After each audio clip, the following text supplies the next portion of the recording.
From the Memoirs of Leonid, Chapter 1, Echoes of Dawn, The Relocation and First Steps. I remember, as if it were yesterday, the day we moved, the city. It was alien, not like the village, where every path is familiar, where every stone holds its own story. Here, everything was different. The stone behemoths of buildings like silent giants looked down upon me, the noise of the streets. It was like the unceasing murmur of an unknown force devouring everything in its path. I was small, merely a grain of sand, lost in this ocean of bustle. School. School. It was the first true test. New faces, new rules. I, like a wild creature caught in a cage, took a long time to adjust. The teachers, they seemed stern, their words cold and detached. The children, they were different, not the ones I was used to in the village. Their games, their laughter, all of it was foreign to me. I felt alone, like a wanderer lost in the desert. But even in this desert, there were oases. One day I remember, during the art lesson, I drew a tree, not just any tree, but one solitary, with branches reaching towards the sky as if in supplication. The teacher approached me, looked at the drawing for a long time, and then with a sigh that seemed to carry the weight of the world said, "There is much sadness in your tree, Leonid." Sadness? Yes, perhaps there was. Even then, as a child, I felt the melancholic breath of existence, the transience of things, the fleeting nature of joy, the silent suffering that often hides beneath a cheerful facade.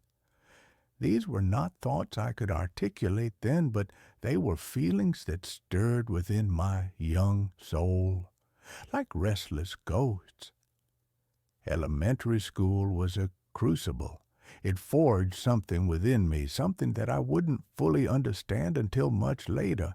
It taught me resilience, the quiet strength needed to navigate a world that often feels indifferent to individual struggles. It taught me to observe, to find beauty in the smallest details, to listen to the unspoken words in people's eyes. There was one boy, I remember him clearly. He was always alone, just like me. He never spoke much, but his eyes, they held a depth that belied his years. We never became friends in the usual sense, but there was a silent understanding between us, a shared recognition of our own solitary journeys. We were like two separate stars in the same dark sky, acknowledging each other's existence without the need for words. Moving to the city was like being uprooted. My roots, accustomed to the soft earth of the village, struggled to find purchase in the hard pavement of urban life. But slowly, painstakingly, they began to spread, to find crevices, to draw sustenance from this new, unfamiliar ground. Those early years were a tapestry woven with threads of loneliness, curiosity, and a nascent awareness of the world's complexities. They were the dawn of my conscious existence, a time when the seeds of who I would become were sown, often in barren soil, but with a stubborn hope for bloom. Thus concludes the first chapter of Leonid's Memoirs. Part 2. The Tempest Within. Teenage Years and Family Shadows. The years unfolded like a tattered map, revealing new, often treacherous territories. My teenage years, they were a tempest, a storm of conflicting emotions, of desires I couldn't name, and of a growing awareness of the world's imperfections, mirrored perhaps in the imperfections of my own soul. The family home, once a haven, began to feel like a stage where unspoken dramas played out. My father, a man of few words, His silence often spoke volumes. His eyes, like distant stars, held a weariness, a burden he carried with a quiet dignity. I saw in him a reflection of the struggles that lay ahead, the compromises life demands, the slow erosion of youthful dreams. We were like ships passing in the night, connected by blood but separated by the vast oceans of our individual experiences. My mother, she was the warmth, the light, in the sometimes dim corridors of our home. Her laughter, though less frequent than in my earlier memories, was a balm to the soul. But even her light couldn't entirely dispel the shadows that sometimes gathered, the unspoken anxieties that hung in the air like a heavy mist. I began to notice the subtle shifts in her demeanor, the lines of worry etched around her eyes, the way her smile sometimes didn't quite reach them. Adolescence is a peculiar time. It is a time of becoming, but also a time of unraveling. The certainties of childhood begin to crumble, replaced by a bewildering array of questions. Who am I? What is my purpose? These questions, like persistent gnats, buzzed around in my mind, offering no easy answers. Friendships became more complex. The simple bonds of childhood gave way to alliances forged in shared rebellion, in whispered secrets, in the tentative explorations of the world beyond the family's gaze. There were moments of exhilarating freedom, of feeling truly alive, like a bird taking flight for the first time.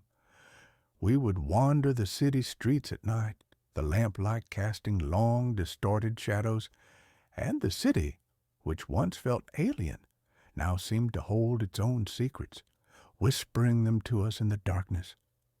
But alongside the exhilaration, there was also a profound sense of isolation. Even surrounded by others, the deepest parts of my being felt untouched, unseen. It was as if I carried a hidden landscape within me, a place of solitude and introspection that I was hesitant to reveal to anyone. There was a girl. Her name was Anya. Her eyes, like the clear sky after a storm, held a quiet strength, a knowing sadness that resonated with my own burgeoning melancholy.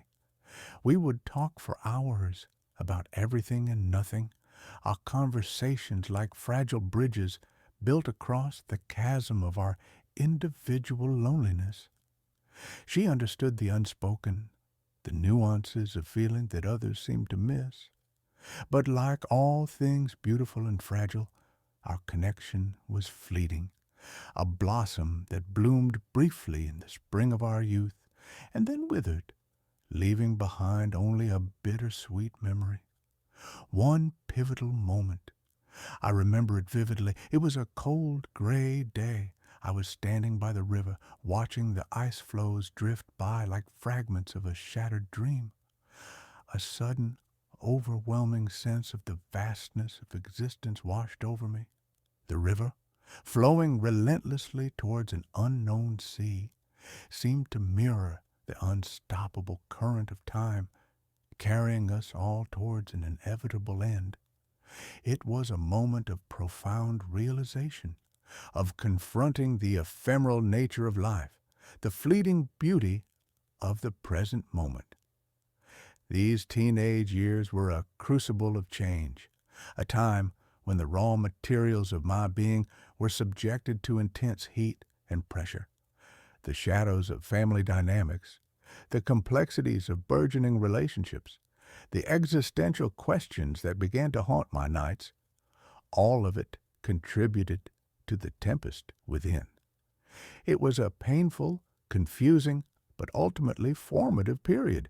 It was during these years that I began to understand the weight of the world, not just as an external force, but as an internal struggle, a battle fought within the confines of one's own soul. The boy who arrived in the city, lost and bewildered, was slowly being replaced by a young man, still navigating the labyrinth of his own being, but with a growing awareness of the shadows that lay ahead and the light he desperately sought. So ends Chapter 2 of Leonid's Memoirs.